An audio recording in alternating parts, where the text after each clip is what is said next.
The irony wasn't lost on me that I was serving champagne at my own brother's wedding. My hands were steady as I moved through the crowd with the silver tray, my simple black dress blending in with the catering staff. Nobody looked twice at me. That was exactly what I wanted. David had always been the golden child. The successful one. The one who made our parents proud. And me? Well, I was just Olivia. The quiet one.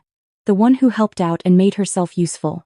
Today, that meant making sure his 200-person wedding ran smoothly while he married Madison Whitmore, daughter of one of Connecticut's wealthiest real estate families. I watched my brother across the manicured lawn of the Riverside estate, his arm around Madison as they posed for photos. The late afternoon sun caught the crystal chandeliers hanging from the white tent, casting rainbow prisms across the ivory tablecloths. Everything was perfect. Exactly as it should be. Olivia.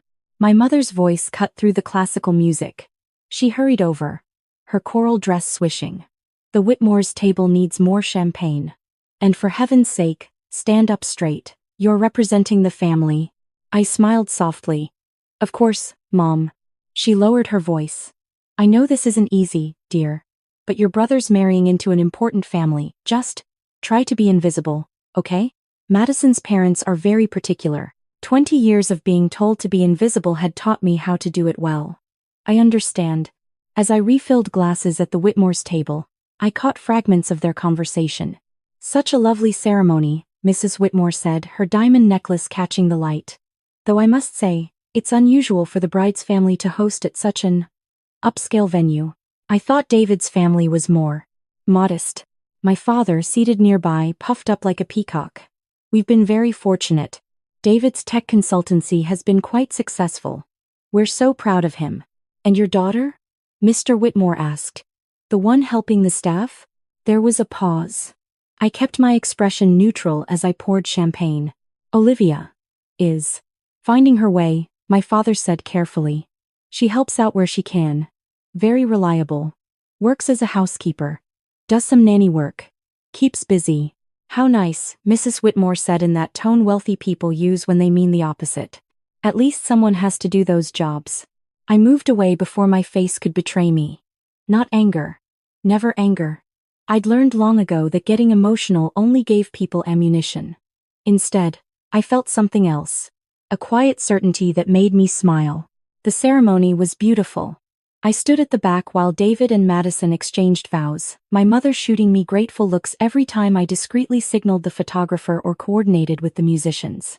This was my gift to my brother. Not just the labor, but something far more substantial that he didn't know about yet. During cocktail hour, I overheard Madison's brother talking to a group of groomsmen. Dave really landed on his feet, he said, sipping his drink. Started that consultancy 3 years ago, now he's pulling in $500,000 a year. Smart guy. What about his sister? Someone asked. She seems sweet. Oh, Olivia. Madison appeared, linking her arm through her new husband's. Well, she does her best. Not everyone is cut out for corporate success. David says she's been working as a housekeeper since her 20s. Some people just aren't ambitious. David looked uncomfortable but didn't correct her. That stung more than it should have. I was arranging the place cards when the wedding planner approached me. Miss Chen? She kept her voice low. The estate manager was asking for you. Something about the final details for the reception. I'll handle it, I said quietly. She looked at me with something like understanding in her eyes. You know, when I booked this venue 6 months ago, I was told the owner never does weddings. They said she made an exception for someone special. I didn't realize it was a family wedding. I gave her a small smile. Sometimes family is worth making exceptions for. The reception began as the sun started to set. The Riverside estate had never looked more beautiful. I'd had the grounds team add extra lighting in the gardens, and the reflecting pool now glowed with floating candles. Inside the tent, dinner was served on china I'd carefully selected myself when I'd bought the property 2 years ago. When it came time for toasts, David stood with his champagne glass, his face flushed with happiness and alcohol. I want to thank everyone for coming, he began. Especially my beautiful wife's family for welcoming me so warmly. The Whitmores represent everything I've worked toward. Success, class, sophistication. People applauded. I stood near the kitchen entrance, watching. I also want to acknowledge my family, David continued. My parents, who always believed in me. And my sister Olivia, who's here helping out tonight.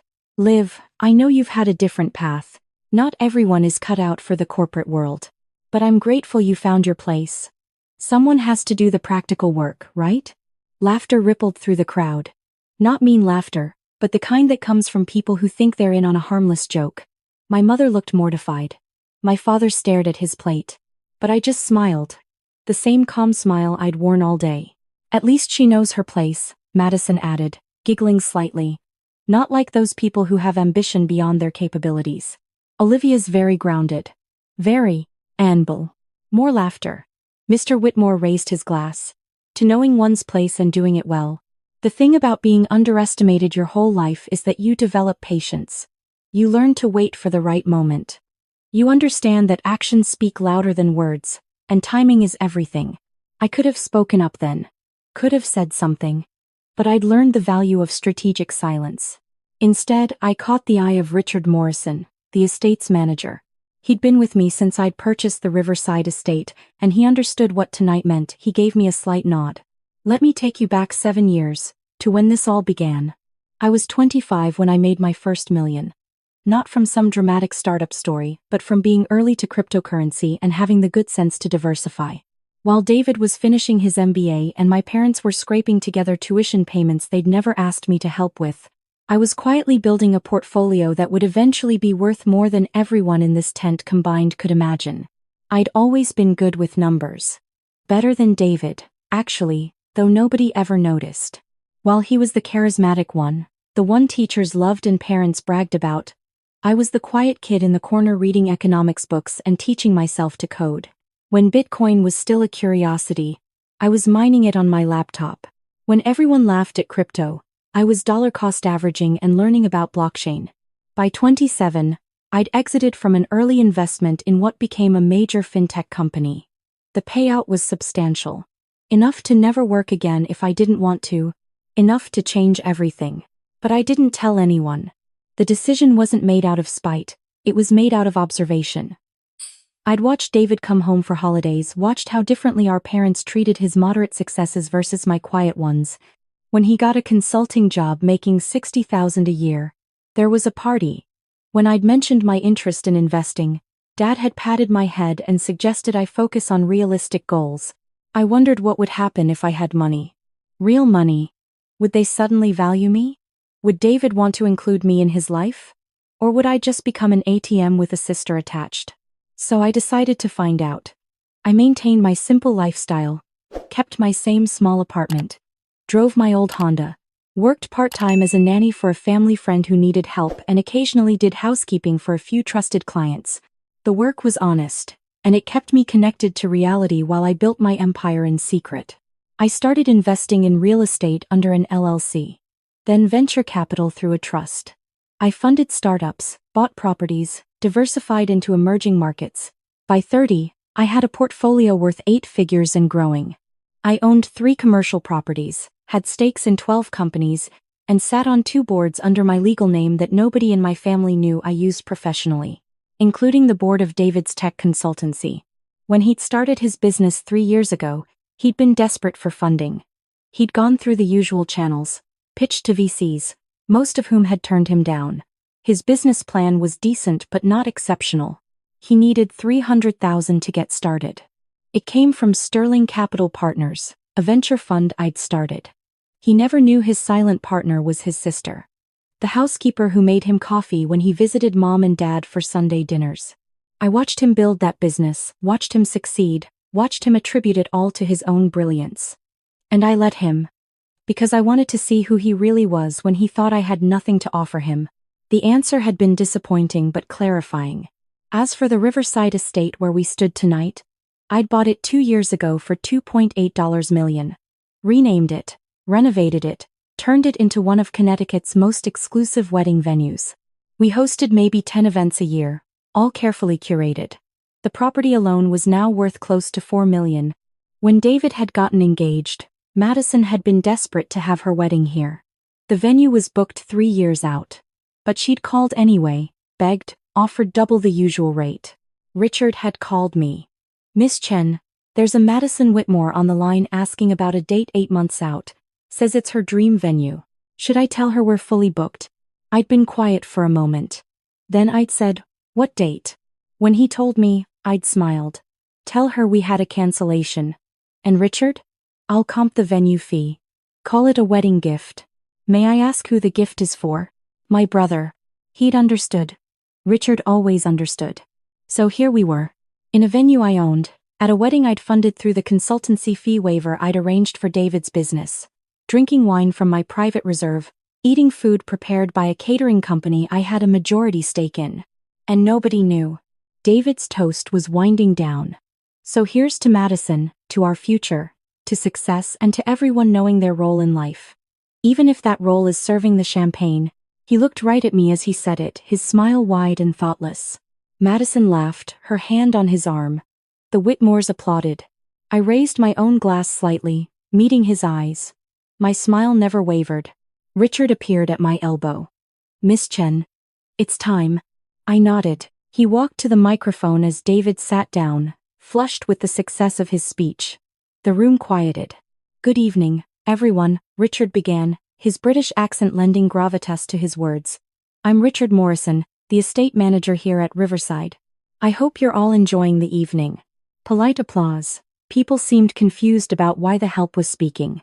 "I wanted to take a moment to acknowledge someone very special," Richard continued. "When we opened Riverside Estate for private events 2 years ago, we made a commitment to exclusivity. We host very few weddings, and we've never offered the venue free of charge. Until tonight." I saw David's face shift from confusion to concern. Madison looked puzzled. "Tonight's reception is here thanks to the extraordinary generosity of the property owner, who specifically requested that this wedding be gifted to the happy couple.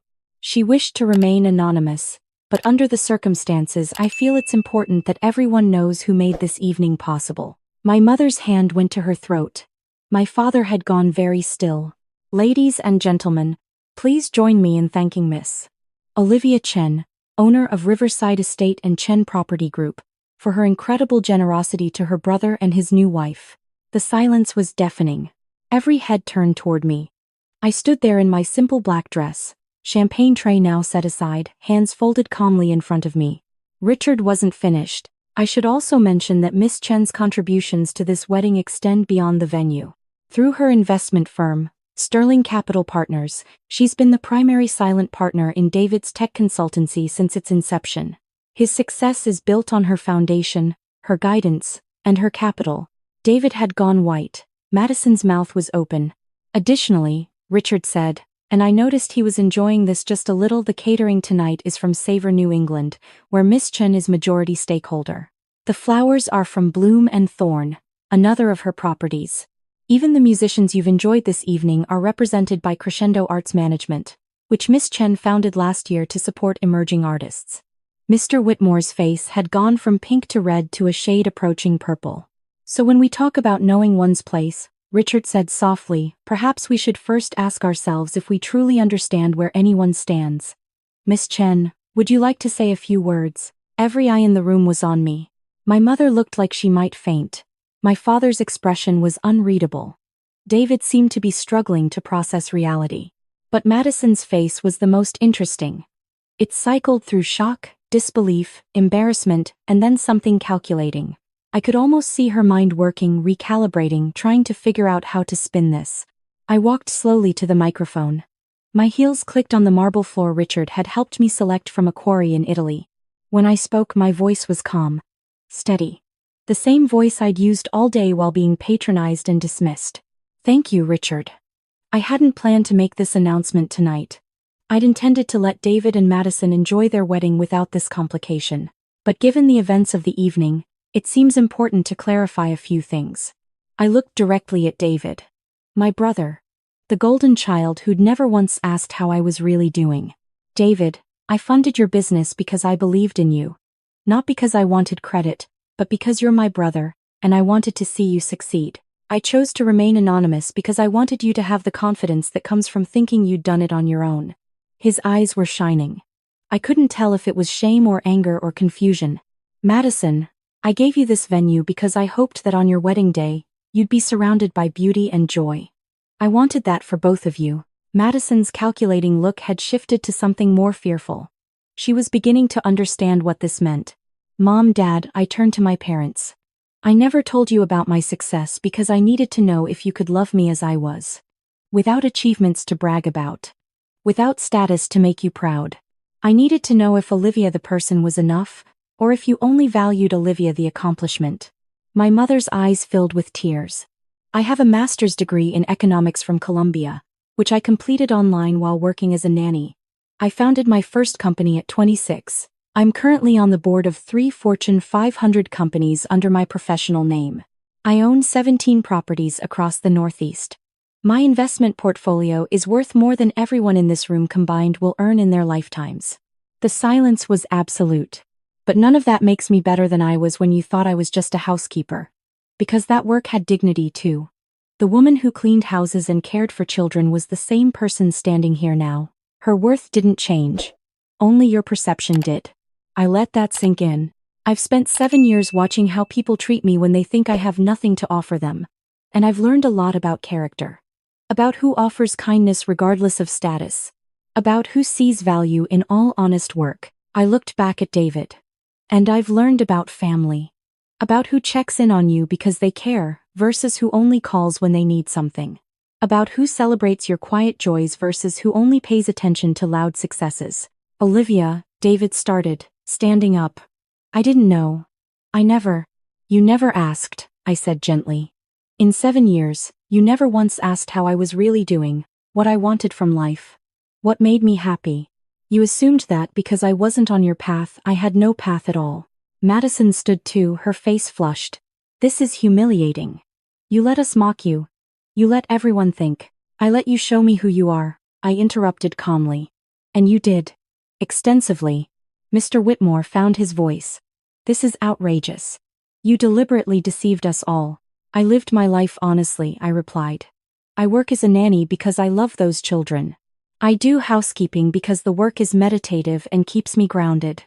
I never lied about what I do. You all simply assumed that what I do is all I am. Mrs. Whitmore clutched her pearls. Well, I never. No, I agreed. You never did. You never considered that the quiet woman serving you champagne might have her own story. Her own successes.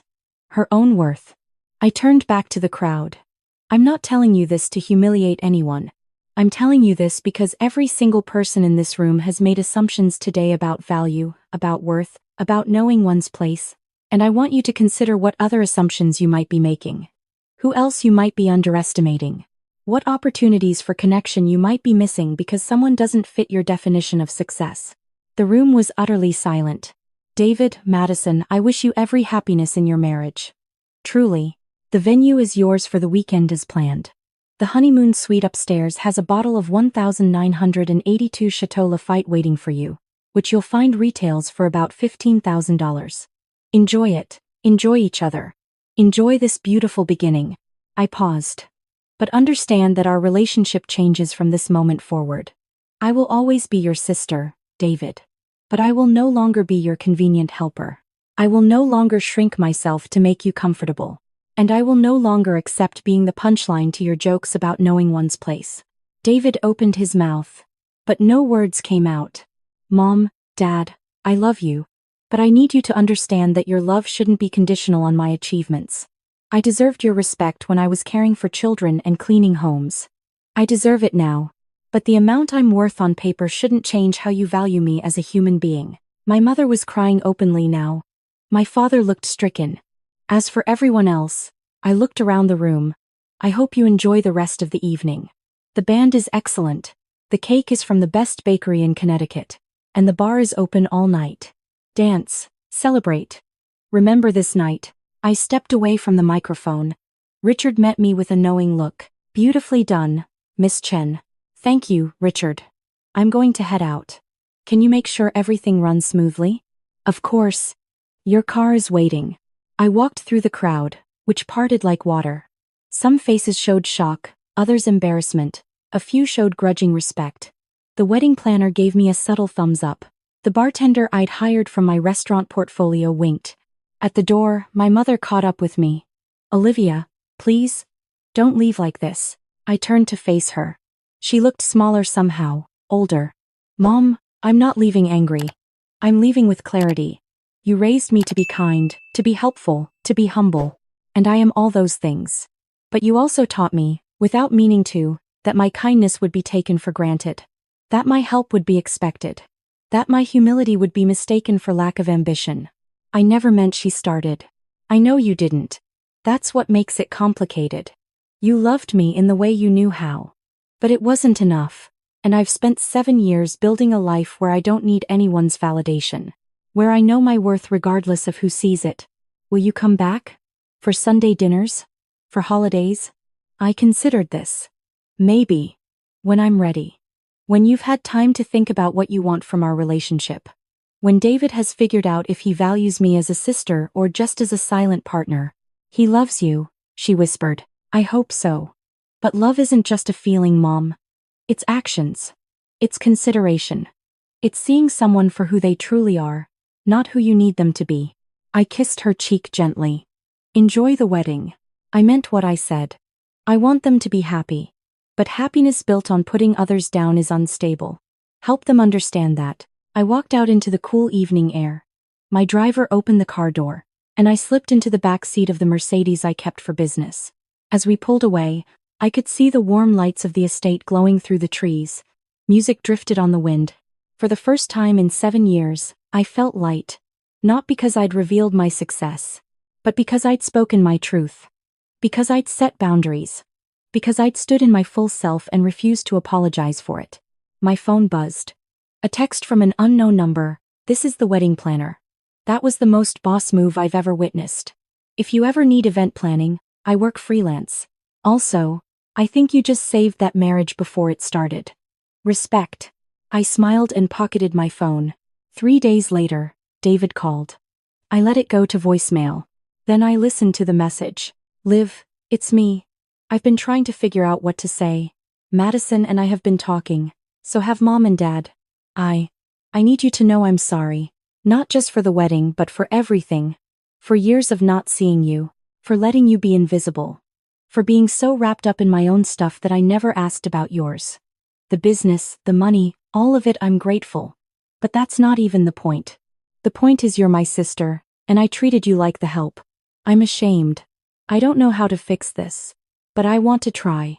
No expectations. Just, can we talk? When you're ready? I saved the message. A week later, Madison sent a handwritten letter. 3 pages of apology, self-reflection, and a request to start over. She admitted that her family's wealth had taught her to value people by their net worth, and that meeting me had shattered that worldview. She wanted to do better. I appreciated the letter. Time would tell if the words translated to actions. My mother started seeing a therapist. She called to tell me this, crying, saying she was trying to understand her own biases and where they came from. I want to be a better mother, she said. Not to who I thought you were, but to who you actually are. That conversation lasted 3 hours. My father remained quiet for 2 weeks. Then he showed up at my office, my real office, in the building I owned downtown. He looked around at the modern space, the assistants, the view of the city, and his eyes filled with tears. I failed you, he said simply. I'm so sorry. We talked for a long time. About expectations and disappointment. About the invisible work of being the child who doesn't demand attention. About how his own father had valued sons over daughters, achievements over character, and how he'd unknowingly passed that down. It wasn't fixed in one conversation. Generational patterns don't dissolve that easily. But it was a start. As for the business with David's consultancy, I had my lawyer send him documents. I was transferring my shares to him, free and clear. No strings attached. He'd built something real, and he deserved to own it fully. His success was never about the money I'd invested. It was about his work, his vision, his execution. I'd just given him the runway. What he built from there was his own. When we finally met for coffee 3 months later, he looked different, more humble, more aware. I've been thinking about what you said, he told me. About how your worth didn't change, only my perception did. And I realized I've been doing that my whole life. Valuing people based on what they could do for me or how they made me look. Have you stopped? I asked. I'm trying. Madison and I started volunteering at a women's shelter. Just showing up, doing whatever needs doing, cleaning, serving meals, listening. No cameras, no credit, just service. I smiled. How does it feel? Humbling. Important. Like maybe I've been chasing the wrong definition of success my whole life. We talked for hours that day. Really talked. For the first time, I felt like he was seeing me. Not Olivia, his sister, the housekeeper. Not Olivia, the secret mogul. Just Olivia. A whole person with layers and complexity and value that had nothing to do with my bank account. That night, I drove my old Honda Civic home to my modest apartment. The one I'd kept all these years despite being able to afford a penthouse. I made simple dinner, watched a movie, texted the kids I nannied for about their science project. My life hadn't changed. I was still the same person I'd been before the wedding. Before the reveal. Before anyone knew. But something had shifted. I'd stopped carrying the weight of other people's assumptions. I'd stopped shrinking to fit into their limited vision of who I should be. I'd found my place. And it was exactly where I'd been all along. Standing in my truth, living my values, building my empire quietly while remaining connected to the things that truly mattered. Sometimes the people we underestimate hold the greatest power. Not power over others, but power within themselves. The power to know their worth regardless of recognition. The power to choose kindness without expecting credit. The power to build an empire while remaining grounded in humanity. That's the secret nobody tells you about success. It's not about the money or the status or the recognition. It's about becoming so solid in yourself that external validation becomes optional. Nice when it comes, but not necessary for your foundation. I'd spent 7 years being invisible by choice. And in that invisibility, I'd found something more valuable than any amount of money. The unshakable knowledge of who I am when nobody's watching. When nobody's applauding. When nobody knows my name. That's the real power. The secret power. The one that doesn't need a dean or a manager or anyone else to reveal it. Because I already knew. And in the end, that was all that mattered.